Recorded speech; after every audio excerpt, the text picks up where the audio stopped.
Hello, അമ്മ മനസ്സിൻ്റെ പുതിയൊരു എപ്പിസോഡിലേക്ക് എല്ലാവർക്കും സ്വാഗതം. ചാനൽ ആദ്യമായിട്ട് കാണുന്നവരാണെങ്കിൽ ഒന്ന് സബ്സ്ക്രൈബ് ചെയ്തിട്ട് ലൈക്ക് ചെയ്യണേ. അപ്പോൾ സങ്കടത്തോടു കൂടിയാണ് മുത്തശ്ശൻ ആ വീട്ടിൽ നിന്ന് ഇറങ്ങി പോകുന്നത്. അദ്ദേഹം നേരെ ചന്ദ്രിക താമസിക്കുന്ന ആ ഒരു വീട്ടിലേക്കാണ് പോകുന്നത്.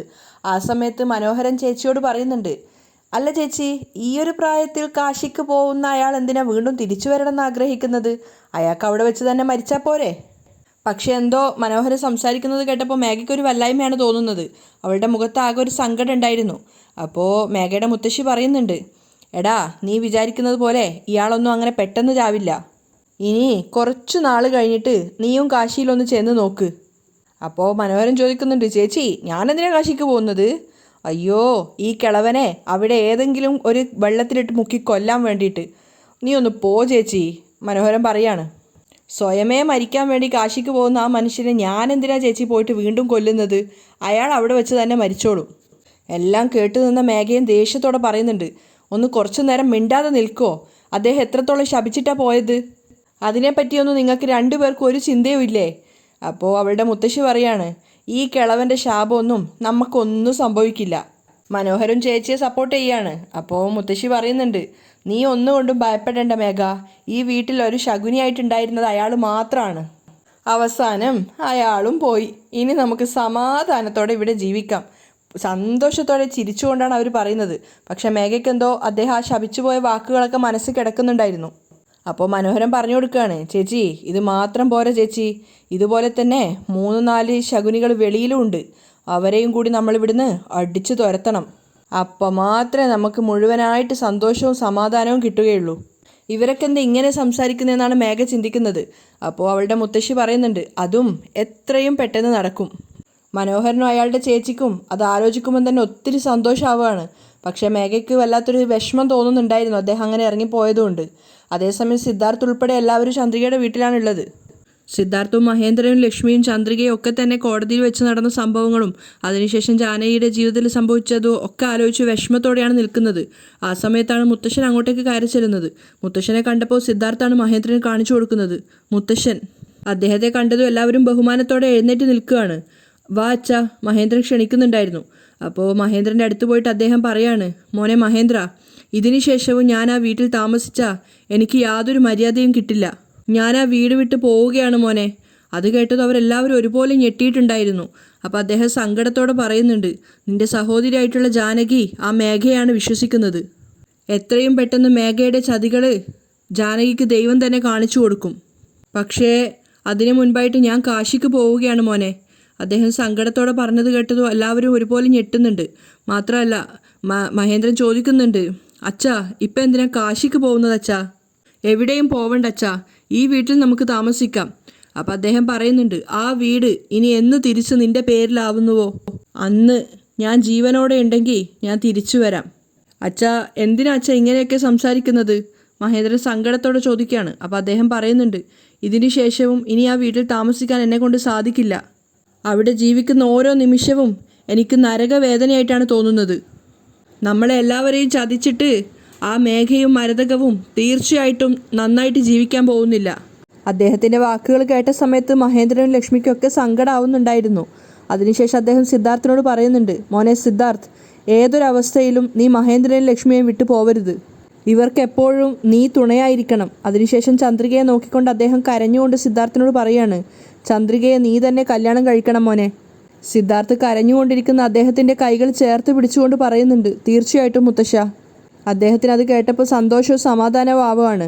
അപ്പോൾ സിദ്ധു പറയുന്നുണ്ട്, ദയവ് ചെയ്ത് നിങ്ങളുടെ തീരുമാനം മാറ്റണം, എവിടെയും പോവരുത്. ഇവിടെ താമസിക്കാലോ? ഇല്ല മോനെ, അത് ശരിയാവില്ല.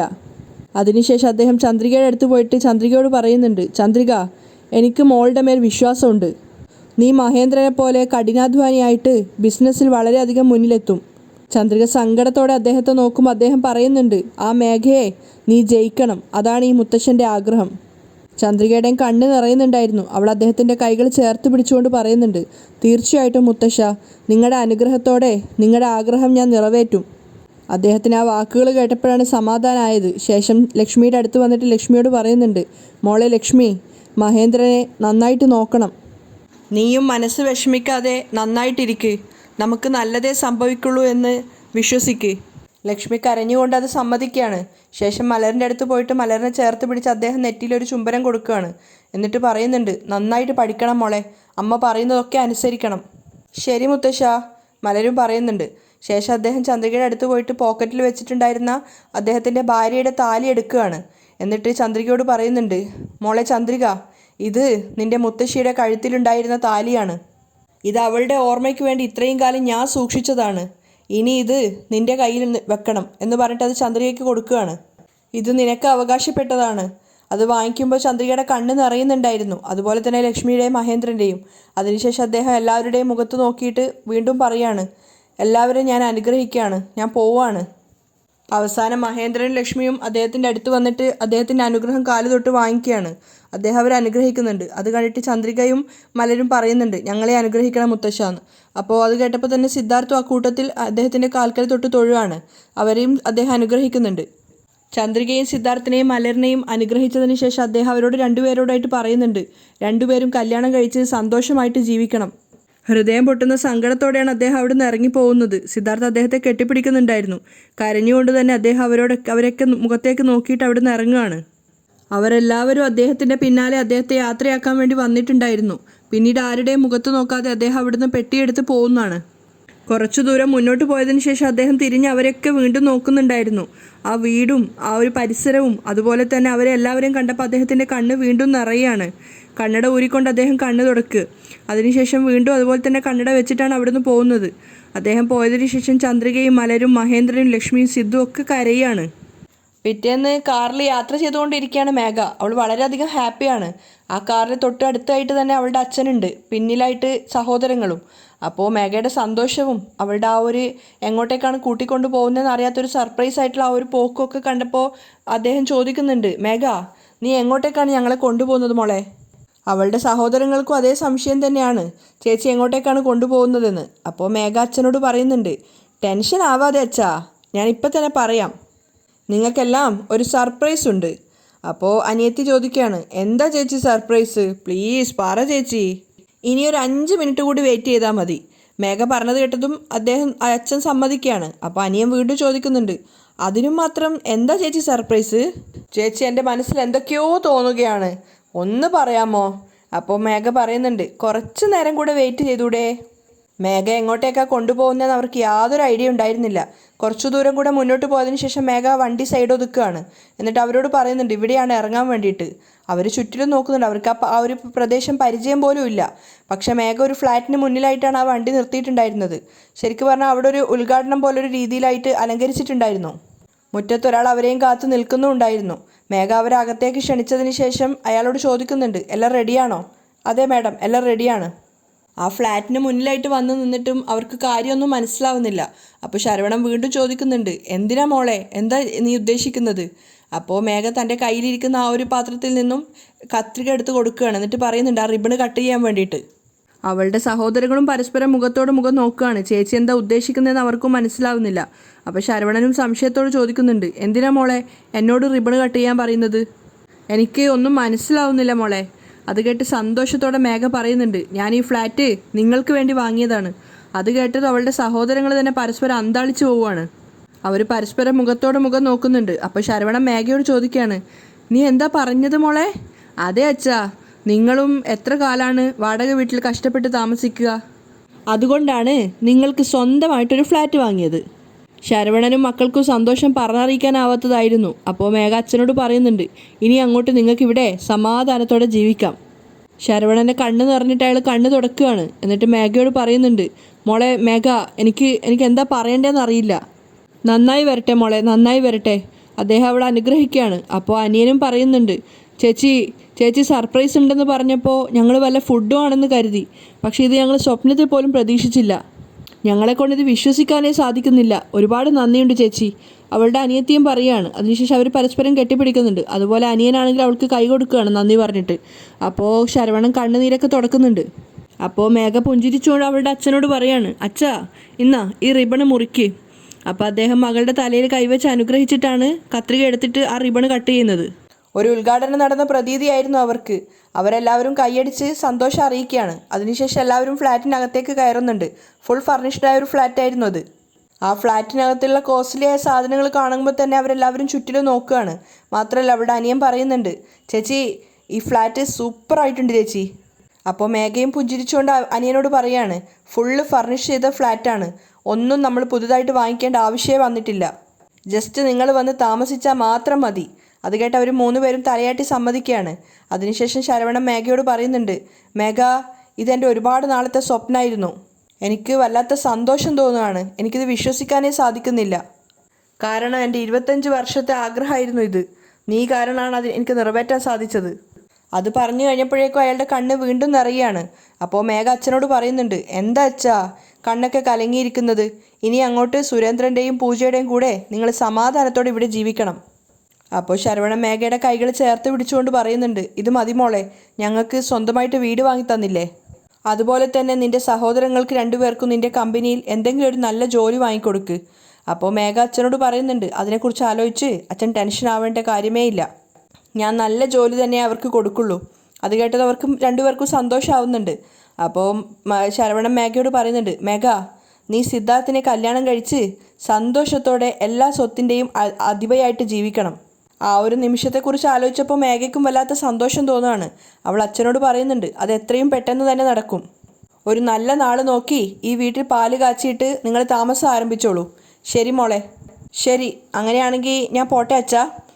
ശ്രദ്ധിച്ച് മോളെ. അപ്പോൾ മേഘ അവിടുന്ന് പോവുകയാണ്, അവരോട് 2 പേരോടും യാത്ര പറഞ്ഞിട്ട്. അതിനുശേഷം അവർ 2 പേരും വീടൊക്കെ കാണാൻ വേണ്ടിയിട്ട് അകത്തേക്ക് പോവുകയാണ്. ശരവണന് പറഞ്ഞറിയിക്കാനാവാത്തൊരു സന്തോഷം തോന്നുന്നുണ്ടായിരുന്നു. അതേസമയം മേഘയുടെ കാറ് കഴുകിക്കൊണ്ടിരിക്കുകയാണ് മനോഹരൻ. അപ്പം അയാൾ സ്വയം പറയുന്നുണ്ട്, 3 നേരം ചോറ് തിന്നാൻ വേണ്ടി എന്തൊക്കെ പണികളാ ചെയ്യേണ്ടത്. അപ്പോഴാണ് മേഘ അങ്ങോട്ടേക്ക് വരുന്നത്. അത് കണ്ടിട്ട് അവൾ പറയുന്നുണ്ട്, അങ്കിൾ എന്തിനാ കാറ് കഴുകുന്നത്, ഭക്ഷണം കഴിച്ച് വീട്ടിനകത്ത് വെറുതെ ഇരിക്കുകയല്ലേ മോളെ, അപ്പോൾ പിന്നെ വെറുതെ നിൽക്കേണ്ട, കാറെങ്കിലും തുടക്കാമെന്ന് വിചാരിച്ച് തുടക്കുന്നതാണ്. അപ്പോൾ മേഘ സ്നേഹത്തോടെ പറയുന്നുണ്ട്, ഇനി അങ്ങോട്ട് ഇങ്ങനെയുള്ള ജോലിയൊന്നും അങ്കിൾ ചെയ്യണ്ട, വീട്ടിനകത്തേക്ക് പോയിക്കോ. എന്താ മോളെ, നിനക്ക് വേണ്ടി ചെയ്തില്ലെങ്കിൽ അങ്കിൾ പിന്നെ ആർക്ക് വേണ്ടിയാ ചെയ്യുക. അപ്പം മേഘയെ സ്നേഹത്തോടെ പറയാണ്, അയ്യോ മതി അങ്കിൾ, വീട്ടിലേക്ക് പോയിക്കോ. എങ്കിൽ ശരി, ശ്രദ്ധിച്ച് പോയിക്കോ കേട്ടോ മോളെ. ചേച്ചി ഒരു ചായ എന്നും പറഞ്ഞിട്ട് മനോഹരനകത്തേക്ക് പോവുകയാണ്. മേഘ അടുത്തേക്ക് പോയിട്ട് ഡോറ് തുറക്കുന്ന സമയത്താണ് മഹേഷ് അങ്ങോട്ടേക്ക് വരുന്നത്. മാഡം, മഹേഷ് വിളിച്ചത് കേട്ടിട്ടാണ് മേഘ അങ്ങോട്ടേക്ക് നോക്കുന്നത്. മഹേഷിന് ഒരു കേടുപാടും സംഭവിക്കാതെ അവനെ അങ്ങനെ കണ്ടപ്പോൾ മേഘ തന്നെ അതിശയിച്ചു പോയിട്ടുണ്ടായിരുന്നു. അവൾ അത്ഭുതത്തോടെ മഹേഷിനെ തന്നെ നോക്കി നിൽക്കുകയാണ്. അപ്പോൾ മഹേഷ് മേഘയുടെ അടുത്തേക്ക് വന്നിട്ട് ചോദിക്കുന്നുണ്ട്, എന്താ മാഡം, ഹോസ്പിറ്റലിൽ കിടക്കേണ്ടവൻ എന്താ എൻ്റെ മുന്നിൽ ഇങ്ങനെ വന്ന് നിൽക്കുന്നതെന്നാണോ നോക്കുന്നത്? മഹേഷ് പരിഹാസത്തോടെ മേഘയെ നോക്കി ചിരിക്കുകയാണ്. അപ്പോൾ മേഘ ദേഷ്യത്തോടെ ചോദിക്കുന്നുണ്ട്, എന്തിനാ നീ ഇപ്പം ഇങ്ങോട്ടേക്ക് വന്നേ, ആദ്യം ഇവിടുന്ന് ഇറങ്ങി പോകാൻ നോക്ക്. അപ്പോൾ മഹേഷ് പറയുന്നുണ്ട്, ഞാനിവിടെ താമസിക്കാൻ വന്നതല്ല, നിങ്ങൾ ചെയ്ത പാപത്തിന് ന്യായം ചോദിക്കാൻ വന്നതാ. അപ്പം മേഘ അതിശയത്തോടെ അവനോട് ചോദിക്കുന്നുണ്ട്, ഞാൻ നിനക്ക് എന്ത് പാവാ ചെയ്തത്? അപ്പോൾ മഹേഷ് പറയാണ്, മാഡം ഞാൻ എൻ്റെ ജീവിതമായിട്ട് സന്തോഷത്തോടെ ജീവിച്ചതാണ്, അപ്പോഴാണ് നിങ്ങൾ എന്നെ വിളിച്ചു വരുത്തിയിട്ട് ചന്ദ്രികയെ കടത്തിക്കൊണ്ടുപോയി കല്യാണം കഴിച്ചാൽ ലൈഫ് ടൈം സെറ്റിൽമെൻറ്റ് തരാമെന്ന് പറഞ്ഞ് കൊതിപ്പിച്ചത്. അത് കേട്ട സമയത്ത് മേഘ തലതാഴ്ത്തി നിൽക്കുകയാണ്. അപ്പം മഹേഷ് പറയുന്നുണ്ട്, നിങ്ങൾക്ക് വേണ്ടി അങ്ങനെ ചെയ്തത് കാരണം പോലീസ് എന്നെ അറസ്റ്റ് ചെയ്ത് കൊണ്ടുപോയി ജയിലിൽ കിടത്തി, അതുകൊണ്ട് ഞാൻ ഒരുപാട് കഷ്ടപ്പെട്ടു. നിങ്ങൾക്ക് ഈ സഹായമൊക്കെ ചെയ്തതിന് വേണ്ടിയിട്ട് ആളെ വെച്ച് നിങ്ങൾ എന്നെ തല്ലുകയും ചെയ്തു. മഹേഷ് പറഞ്ഞതൊക്കെ സത്യമായതുകൊണ്ട് തന്നെ മേഘ പ്രതികരിക്കാൻ നിൽക്കുന്നില്ല. അപ്പോൾ മഹേഷ് അവളോട് പറയുന്നുണ്ട്, ഇനിയും അങ്ങോട്ട് നിങ്ങളെ വെറുതെ വിടാൻ ഞാൻ ഉദ്ദേശിച്ചിട്ടില്ല. മര്യാദയ്ക്ക് ഞാൻ നിങ്ങളോട് ചോദിച്ച് 20 ലക്ഷം രൂപ എനിക്ക് തരികയാണെങ്കിൽ ഒരു കാര്യവും ചെയ്യാതെ ഞാൻ ഇവിടുന്ന് പോയിക്കോളാം. ഇനി അതല്ല, എന്നെ പറ്റിക്കാനാണ് ഉദ്ദേശമെങ്കിൽ നിങ്ങളും ഞാനും തമ്മിൽ സംസാരിച്ച എല്ലാ റെക്കോർഡുകളും പോലീസിന് കൊടുത്തിട്ട് നിങ്ങളെ ജയിലാക്കിയിട്ട് മാത്രമേ ഞാൻ ഇവിടുന്ന് പോവുള്ളൂ. മഹേഷിൻ്റെ ശബ്ദത്തിലൊരു ഭീഷണി ഉണ്ടായിരുന്നു. മേഘയും വല്ലാതെ ഭയന്നിട്ടുണ്ടായിരുന്നു. മേഘയുടെ മുഖത്തെ ഭയം കണ്ടപ്പോൾ മഹേഷിനും അത് മനസ്സിലായി. അതുകൊണ്ട് അവൻ പറയുന്നുണ്ട്, അത് കഴിഞ്ഞാൽ പിന്നെ നിങ്ങളും ജയിലിൽ പോകുന്ന അവസ്ഥയിലാവും. മാഡം, തെറ്റ് ചെയ്തവനേക്കാളും കൂടുതൽ അത് ചെയ്യാൻ പ്രേരിപ്പിച്ചവർക്കാണ് ശിക്ഷ കൂടുതൽ. എന്തു പറയുന്നു? മേഘ ശരിക്കും വല്ലാതെ ഭയന്നിട്ട് നിൽക്കുകയാണ്. അപ്പോൾ മഹേഷ് ചോദിക്കുന്നുണ്ട്, ഞാൻ ചോദിച്ച് 20 ലക്ഷം രൂപ തരുന്നോ അതോ ഈ തെളിവുകളൊക്കെ ഞാൻ പോലീസിനെ ഏൽപ്പിക്കണോ? എന്താ ഭീഷണിപ്പെടുത്തുകയാണോ? അതെ, ഭീഷണിപ്പെടുത്തുകയാണെന്ന് തന്നെ വെച്ചോ. എന്ത് ചെയ്യും നിങ്ങൾ? അപ്പോഴേക്കും മേഘ അകത്തേക്ക് നോക്കിയിട്ട് വിളിക്കുകയാണ്, അങ്കിൾ. മനോഹരൻ ഓടി വന്നിട്ട് ചോദിക്കുന്നുണ്ട്, എന്താ മേഘ? മഹേഷിനെ കണ്ടപ്പോൾ മനോഹരൻ ചോദിക്കുകയാണ്, മഹേഷ്, നീ എന്തിനാ ഇപ്പം ഇങ്ങോട്ടേക്ക് വന്നത്? അപ്പോൾ മേഘ വല്ലാത്ത പരിഭ്രമത്തോടെ മനോഹരനോട് പറയുന്നുണ്ട്, അങ്കിൾ, ഞാൻ ഇവനുമായിട്ട് സംസാരിച്ച എല്ലാ റെക്കോർഡുകളും ഇവൻ്റെ ഫോണിൽ തെളിവാക്കി വെച്ചിട്ട് എന്നെ ഇപ്പം ഭീഷണിപ്പെടുത്തുവാണ്. മഹേഷ് പുച്ഛത്തോടെ ചിരിക്കുകയാണ്. അപ്പോൾ മേഘ പറയുന്നുണ്ട്, ആദ്യം ഇവൻ്റെ കയ്യിൽ നിന്നും ആ ഫോൺ വാങ്ങിക്കുക അങ്കിൾ. അപ്പോൾ മനോഹരൻ ചോദിക്കുകയാണ്, ഏയ് മഹേഷ്, നീ എന്തിനാണ് ഇപ്പം മേഘയോട് ഇങ്ങനെ പെരുമാറുന്നത്? മേഘ നിനക്ക് എത്രത്തോളം സഹായം ചെയ്തിട്ടുണ്ട്? അങ്ങനെയുള്ള മേഘയ്ക്ക് നീ ദ്രോഹം ചെയ്യാമോ? മര്യാദയ്ക്ക് ആ ഫോൺ നീ ഇങ്ങോട്ട് താ. മഹേഷ് നല്ല ദേഷ്യത്തോടെ മനോഹരനെ നോക്കി നിൽക്കുകയാണ്. അവിടെയാണ് ഇന്നത്തെ എപ്പിസോഡ് വൈൻഡപ്പ് ചെയ്യുന്നത്.